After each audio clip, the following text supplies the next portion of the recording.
Hi, I'm here with Andrès Bodensiek from Colombia. He's studying food and agriculture economics at the University of Bonn. And he's also the co-founder of a very interesting non-governmental organization in Bogota in Colombia. Andrés, please tell me, what is the name of this organization and what are you doing? Okay, the name of our NGO is Populus Proyectos Comunitarios, Populus Community Project, and we've been working for now 6-7 years. Basically, we do two things. The first one is to give advice to other associations like ours in communication matters, like communication strategies for their own projects. And the second main thing that we do is a project called Cinema Community Screenings. We make this yearly, and it's a project where we give the chance to kids living in low-income areas to get to know how to make a short film, basically. Okay, before we start to talk about this project, how did you start this Populus? Why did you start it? What's the story behind it? Okay, we were a graffiti crew of around 12 members called Rebel Art, and that time we won a contest from the city hall, and through that contest the prize or what they gave us was the chance to go through this community and paint a wall with the community. So once we were there, we were asked by one of these grassroots association leaders, "Why are you here? What do you do? You're really graffiters. What do you do?" And then we all said our academic background, and he was kind of mad, saying, "But why are you if you're a lawyer and you study policy and you do audiovisual production, why are you painting walls? Why don't you better help us to strengthen our organization?" And that kept us thinking, and that's how basically we became legal and set a name, and that's how it started. Yeah. And now this Cine Comunidad, that's the name in Spanish of your main project. Explain it to me. What are you doing? Okay, Cine Comunidad came also to life because when we were there, we were supposed to paint this wall. So one of our members studied audiovisual production. He was always with a camera recording everything. And we realized that kids and youngsters were really attracted to cameras and to the whole devices related with audiovisual production.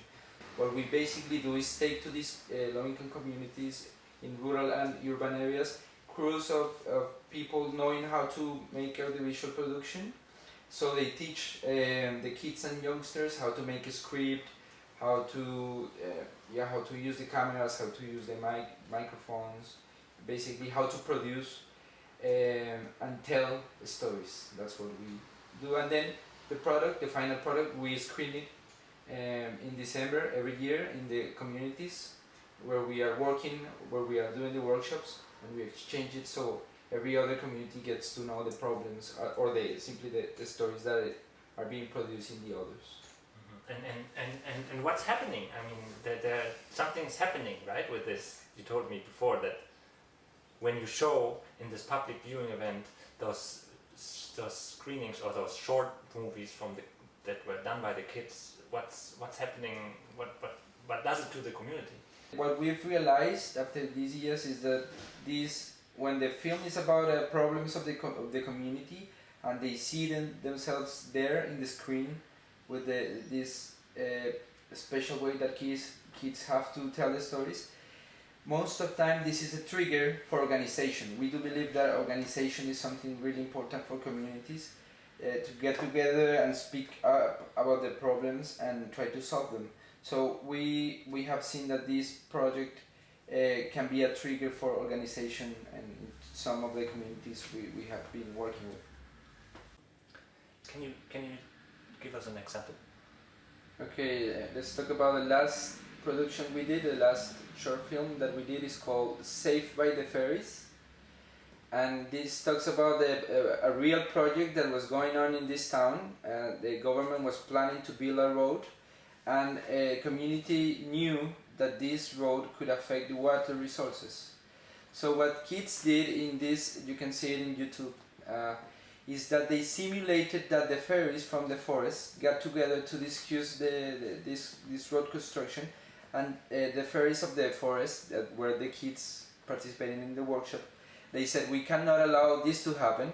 And you see how the fairies go into the actual meeting where the mayor is going to sign the contract with the constructor, and they put a spell on them, so they fall asleep and they can sign. And this was happening in the exact time where this actual fighting was going between the community and the government. So we have in this short film actual scenes from real protests that were taking place in the town. So at the end, this helps to the community to give more voice, to give a louder voice to what they were asking to the government, because they could show it in a big screen. More people knew about the fight, more people got together, and at the end they won. So this is a good story of how, when you talk about social issues with the magic of cinema, that can really produce other social and organization and rights outcomes that are really, really good for people, for development. So the reason why you work with kids, right, was? Yeah, it's mainly because we really like the way and the language that kids and young ones have to tell the stories, because once you tell them and get them to think about what's going on in their surroundings, they always come to tell a nice story about social problems around them, and they are very strict, and they have this naive and tender language in audiovisual terms to tell the stories. So that really touches people, and they really recognize what kids want to say, and it really awakes them about the problematics. I mean, and what does it do to the kids once you finish the Because it's been a process, we once had the beautiful chance of working with another association like ours.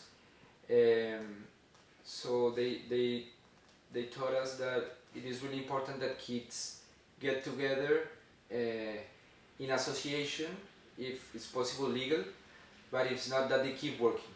So this special guy, he introduced us to this way of working, so we encourage now in every single workshop kids to get together, if it's possible in a legal way, to conform their associations or keep working. We have two cases. One is a group called Little Journalists. They keep producing for the community documentaries and news.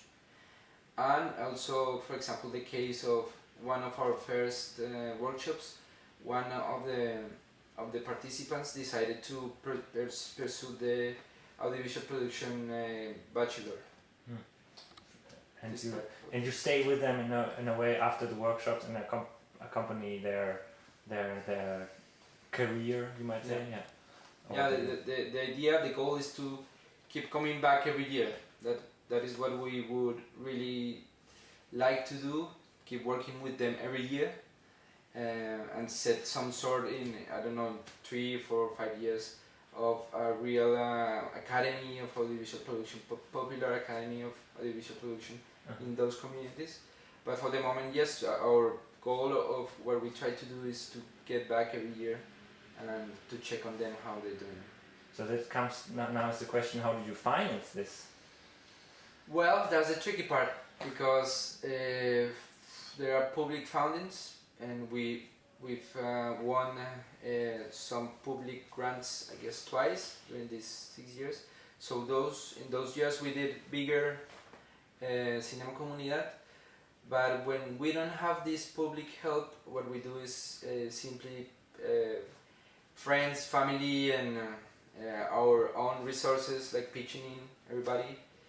And we we do our best to pay the leaders of the workshops and to give kids some food for the workshop.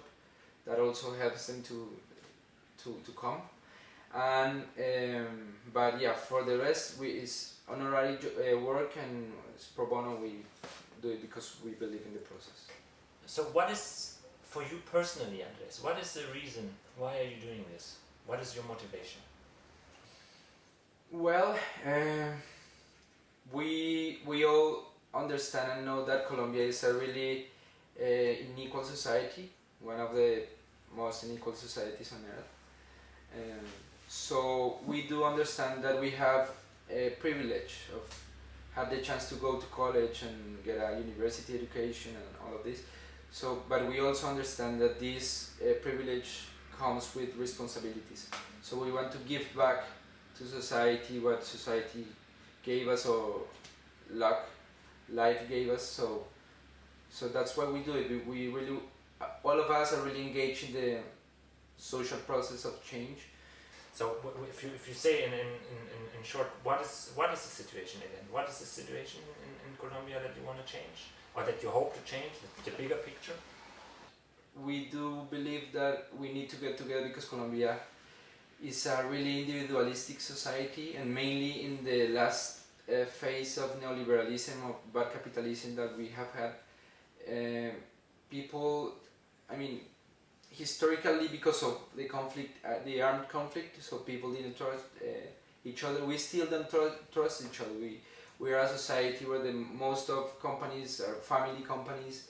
People work with those that they know, but as a society we have lots of walls to dismantle still. And we truly believe that through this project, or this sort of projects, people can get out of this condition of being like a second-class citizens, because this is what we have in Colombia, that due to inequity, and there's a small elite ruling for so long, not giving chances to people, to the equal rights to everyone. So we want to change that, and we think we're going in the right direction with the project. Thank you. You're welcome.